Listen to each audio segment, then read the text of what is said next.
The roundtable interview with President William Ruto on the state of affairs in the nation called Kenya had very few surprises for me.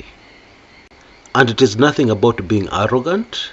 It is simply a question of following very closely Kenyan politics, characters of certain people on a daily basis.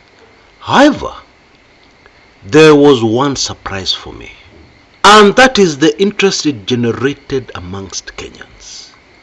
You see, in case you didn't know, many Kenyans are still avoiding television, especially when it comes to interviews involving the UDA party. That's the truth. And so I was a little more than surprised when I noted that this particular interview received quite a lot of attention from Kenyans. And I thought to myself, have we become so desperate that Kenyans were looking for any slight ray of hope in this interview? Which should really not come as a surprise, because things in Kenya are elephant, and that's not breaking news. Although I suspected some of the people commented on this interview were just looking for attention, they never really listened through. And how did I know that?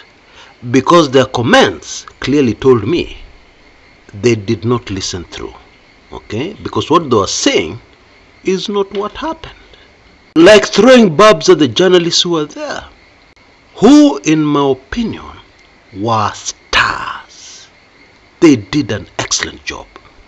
Especially because the politician in question is one of the most difficult politicians to interview in Africa and beyond. Stick with me and you'll discover why, if you already don't know.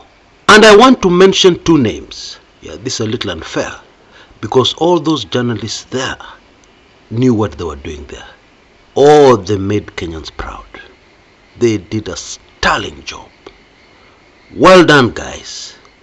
But I need to mention two names. That of Citizen TV's Sam Gituko and the Business Daily journalist Paul Wafula. These two gentlemen reignited my hope in the future of Kenyan journalism.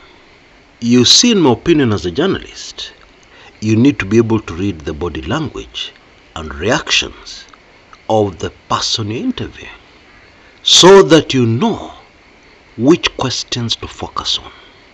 And then you need to run away very fast from the big problem I have seen in our media in recent years, where the person interviewing, the journalist, actually attempts to shine and become a bigger star than the person they interview. And so they make a big effort to show us that they know a lot. That's not your work in an interview. In fact, it is okay in an interview to look stupid as you probe and keep on asking those persistent questions. Anyway, what I'm going to do on my show today is to summarize everything, make it as brief as possible, but also as detailed as possible, and most of all, give all Kenyans, those who took in the interview and those who did not, a complete bird's eye view of what was going on here. Yeah, so that you walk away from my show today completely grasping and understanding not only the issues, but what was going on here. Now, that is a tall order, but you can be sure I'll give it my best shot. But first, I need to report that Kumekuchans continue in the spirit of the season to gift me, and indeed in the spirit of the tradition of this channel. You can see details on your screens right now. Yeah, of course, this big boost to the channel helps me a great deal. There are very, very many things I've been able to achieve and do for this channel that I would never have been able to accomplish without this boost from you. Asanteni sana. I believe you can see details on your screens right now. Very quickly, we also still have the sponsorship slots where you can sponsor a Kumekucha video and give this channel a huge boost, even as you give yourself a huge boost, by publicizing whatever it is that you do or whatever it is that you want to do, like selling some property, which people have done on this channel very successfully. You can see details on your screens right now. Right. The first thing we must understand is the way the government of William Ruto works. Okay? When we totally understand, then we will never be confused. Because the situation right now is that both journalists and Kenyans are starting to get dizzy. Because the president says this, his cabinet minister says this, the deputy president says something else. Three completely different stories about the same issue. And this came out very clearly during this interview, where a lot of new, in quotes, new things emerged. But I'm here to tell you, they were not new. Okay? And here's why. We should not forget, this is a government that is mostly concerned about spinning. And then working can come in later. Maybe item number 9 or number 10. Item number 1 for UD and Kenya Kwanza is spinning. What is spinning? Now, I've explained this many times on this channel, but I recently came across a very interesting, very clear explanation from Google. Let me read it out to you. A standard tactic used in spinning is to reframe or modify the perception of an issue or event to reduce any negative impact it might have on public opinion. And usually, this gives a false perception. For example, we can all see that the wall is red, the color red. But according to the government, that wall is not red. No way! It is pink with a mixture of some colors that may suggest to you that it is red. But look carefully. It is not actually red. It is actually dark pink. But today I want us to discuss the color pink. Okay? Pink is this and that and that and that. And this is why pink is important. That is spinning. Because the wall is actually red, but we end up discussing pink. If you're able to grasp that, then you will totally understand what was going on throughout this interview. Point number 2, and in my opinion, this is the point that Kenyans should pay the closest attention to, because it was very clear what the thinking of the chief executive of the bankrupt going down company called Kenya is thinking. And in my opinion, it is deadly thinking. Let me illustrate it with an incident I came across around 2015-2016 right here in Kenya. And this is a true story. And by serious road accident, I mean this man ended up in hospital for weeks, broken bones, many issues, etc., etc. Serious road accident. And it emerged in details of that accident from eyewitnesses and others that there was a possibility, it would have been possible, for that person who was injured to have swerved out of the way on time, avoided the collision altogether, or even reduced the impact of that collision. But they did not. And so initially, everybody thought that that person, the driver, froze. You know, sometimes you can get so scared about something that you freeze, you can't move, your body can't do anything, even to save yourself. But talking to this person, I was shocked. You know what the response was? I was right. The other driver was wrong. They kept on saying that. And when I confirmed and reconfirmed what they were saying, I was shocked. I thought that this person had mental problems. Because what they were saying is that I was right. And therefore, I did not do anything because the other person was wrong. In other words, you're driving along the road. Another vehicle comes hurtling towards you, driving in the wrong lane. And instead of slowing down, swerving to avoid it, you stick to your lane stubbornly. And you start looking at this stupid person, driving on the wrong lane, but who is coming straight for you. Why? Because you are right and they're wrong. You know, after that incident, I observed several instances of behavior on the Kenyan roads that proved that this thinking on our roads is widespread. Believe it or not, and I will not blame you if you don't believe me. Yani, you're right, you're so right, and the other person is wrong, that you don't mind being right and dead.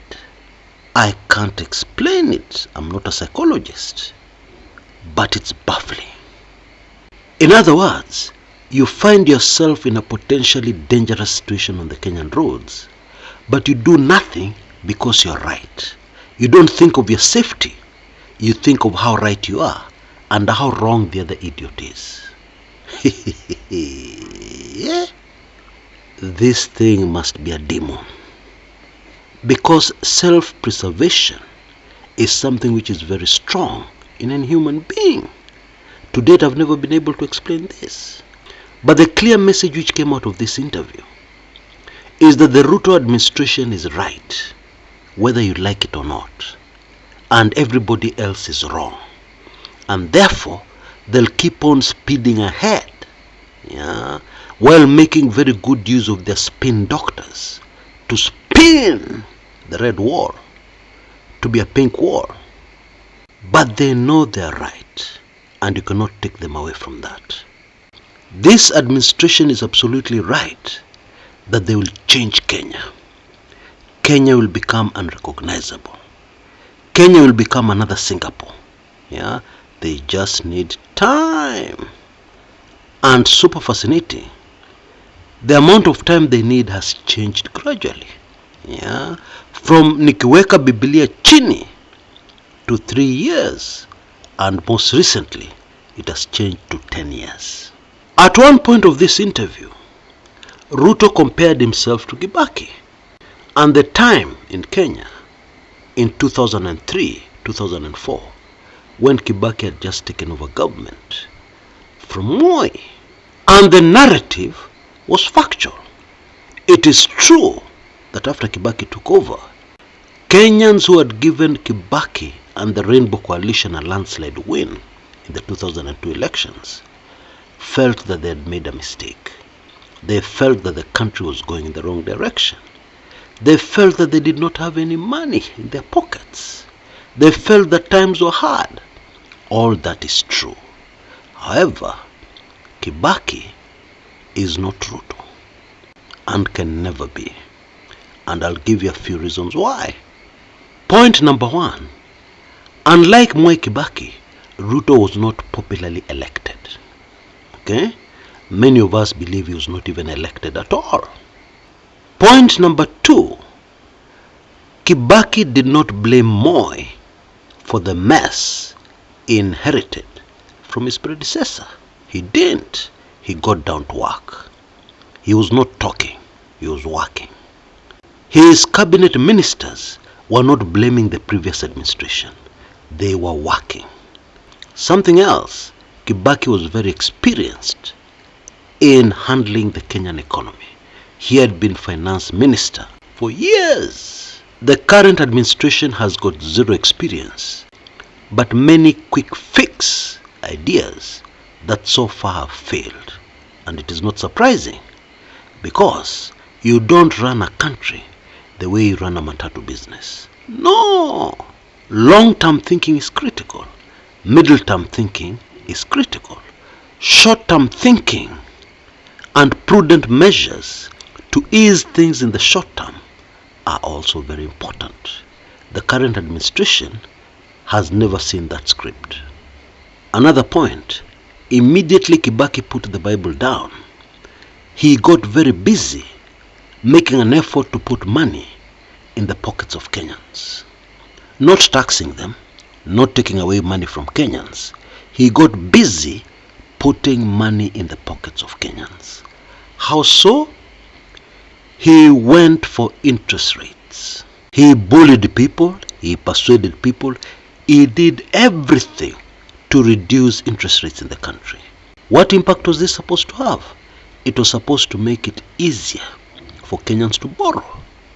It was supposed to increase the productivity of Kenyans and remove the economy from the hands of a few to millions of Kenyans. How so? You see, when interest rates were high, the people who were dominating were rich people inside and outside Kenya who were using the high interest rates to get rich. When interest rates were reduced, many more Kenyans got into the economy. People bought matatus, people started businesses. It was easy to borrow. Interest rates were low, and therefore it was easy to pay back and get going and become productive. And the truth is, Kenya really got going, as a result of that one single policy move by Kibaki. Very simple, not complicated, doesn't have kizungu mingi. It worked. It didn't work immediately, but within a year, you could feel that things in Kenya had changed very dramatically.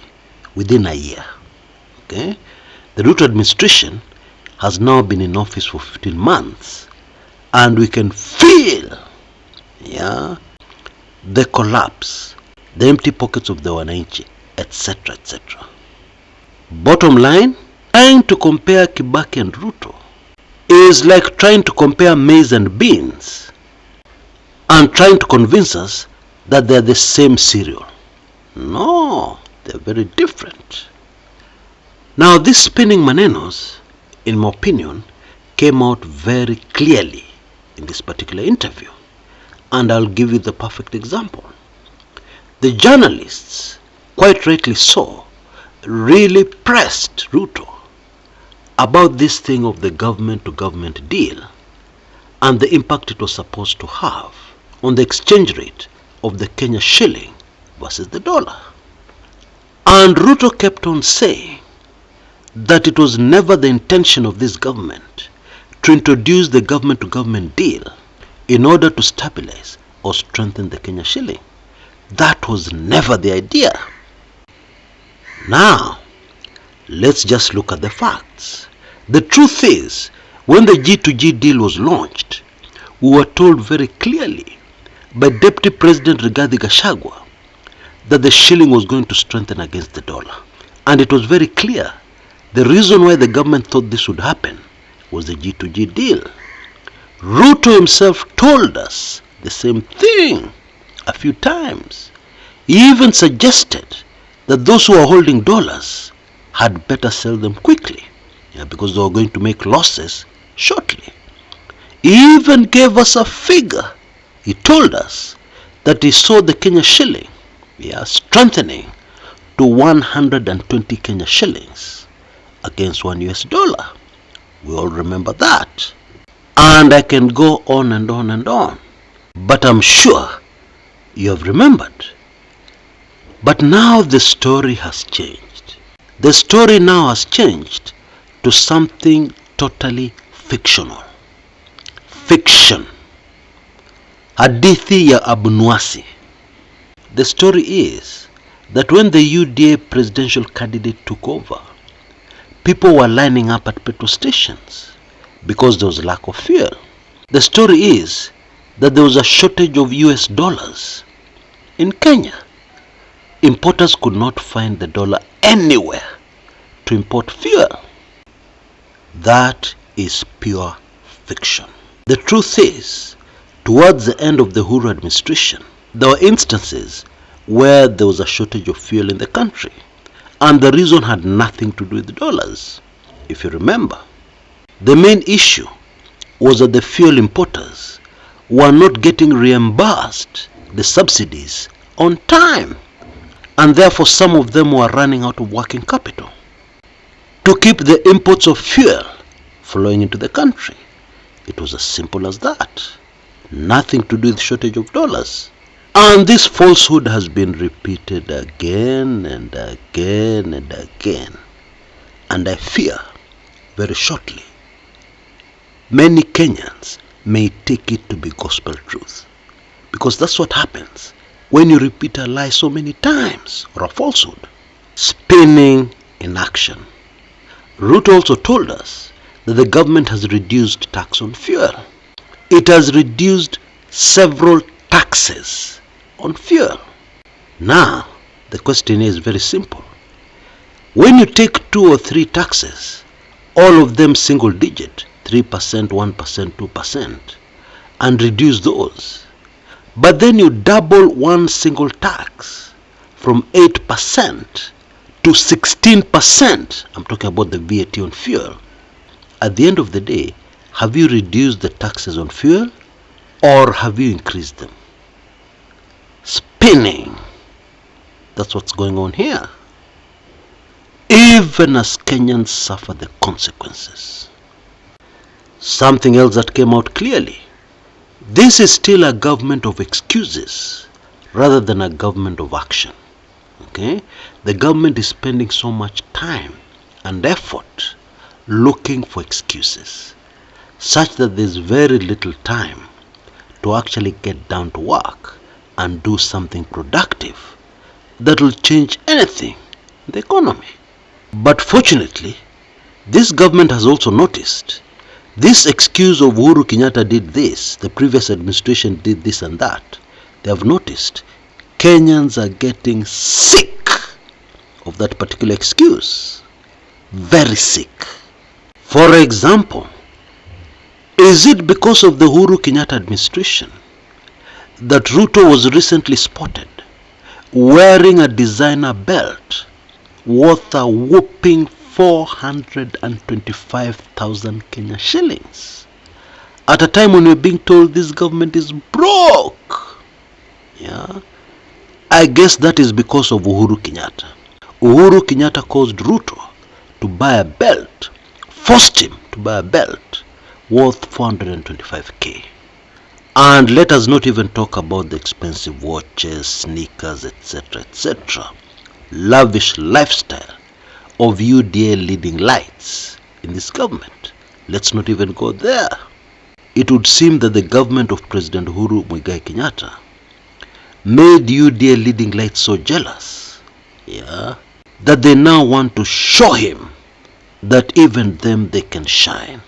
And they can outshine him by wearing more expensive things than he was wearing, by having a lifestyle more lavish than Uhuru, who hails from the famous rich Kenyatta family.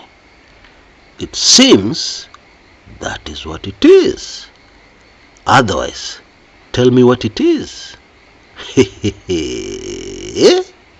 These journalists who did a sterling job brought out something very clearly for Kenyans to see. Yeah, you see, the Ruto administration believes that they are right. Okay? And they're very determined to force it down your throats that they are right. Now, this is what came out very clearly. When the government was introducing the infamous Finance Bill 2023, Raila warned them. The opposition warned them. Experts warned them, yeah, that this would just take the economy down. They didn't listen. And they believe they're right. Although the money being collected by KRA in taxes is less with higher taxes. but they're still right. They have increased taxes and introduced so many new taxes. They're right, but KRA is collecting less and less revenue. Fuel consumption has gone down. Statistics the journalist presented to Ruto. But Ruto is still right. He can never be wrong. How? He's right. Give this government time. Hey, you know, a true sign of character and leadership is when a leader realizes that they've made a mistake and they correct themselves, rather than in spending all their energies doing everything in their power for the people never to realize that they made a wrong turn, they made a wrong decision. A leader who changes direction for the sake of the long-suffering people of Kenya would be a true leader. But that is not what this leadership is doing. It has to be proved right at all costs. Something else very scary that came across is how unrealistic this government is. And this was clearly illustrated by what Ruto had to say about selling government assets, privatizing national assets. And of course the spin doctors did their homework and fed the information to Ruto by giving the example of Safaricom, which was a small department within the old Kenya Post and Telecommunications, which was privatized and is today the region's most profitable company. But I want to draw your attention to the examples Ruto gave of the kind of revenue we should expect from our national assets. It clearly came out that he believes we should get 10% minimum.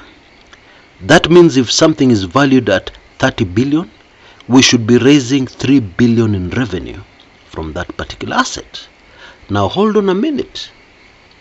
Would you even get that in the private sector? For example, you buy a house worth 4 or 5 million and you charge rent of 25-30k per month. Would you be able to raise 400,000 shillings a year? No, of course not. Especially after you remove your costs and the rising taxes, you would never be able to raise that. And there's something else. A government asset cannot be viewed the same way you view a private asset, a private investment. Because a public asset has so many other issues one needs to look at. The government is not a profit-making machine. Can never be. Because if it becomes that, the people will have to suffer. The people will have to lose valuable national assets in a vain attempt of that country to surrender to almighty profits. A government is supposed to serve. A government is supposed to generate an enabling environment for the people to prosper. Now when a government starts competing with its own citizens in making money, what do you think is going to happen? But the government is right. The government must be right.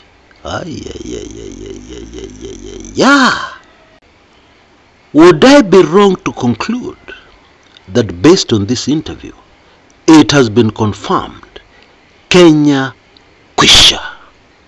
Would I be wrong? By the way, have you noticed that the Tumbi boys are back? They are back on this channel with their comments. They are back on various channels with their comments in support of this government. They are back with a vengeance, manipulating your thinking, spinning the truth into lies. But I have a feeling that this time round, they will have an uphill task selling their lies to long-suffering Kenyans. Honestly, I don't think it will work. Where Kenya has reached, I don't think it will work. Until next time, this is Chris Kumekucha.